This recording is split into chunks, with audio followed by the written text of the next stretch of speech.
Assalamualaikum warahmatullahi wabarakatuh. Panganten nami kula adalah Rizky Saputra, absen songo. Assalamualaikum warahmatullahi wabarakatuh.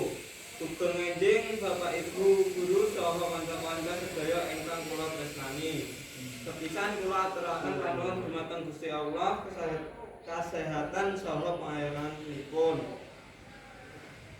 Kula badhe ngaturaken sesorak kanthi irah-irahan kegiatan disiplin ing sekolahan. Kanca-kanca sedaya, disiplin punika kalebet sifat ingkang wigati kangge ngayoh kasuksesan. Ing sekolah kedisiplinan saged katindakake lumantar tumindak prasaja kados teka sekolah pas wektune, ngagem seragam kanthi rapi, manut marang aturan sekolah, melu upacara kanthi tertib lan jaga resike lingkungan. Matur suwun saged dumateng panjenengan ingkang sedaya ingkang sampun mirengake. Wassalamualaikum warahmatullahi wabarakatuh.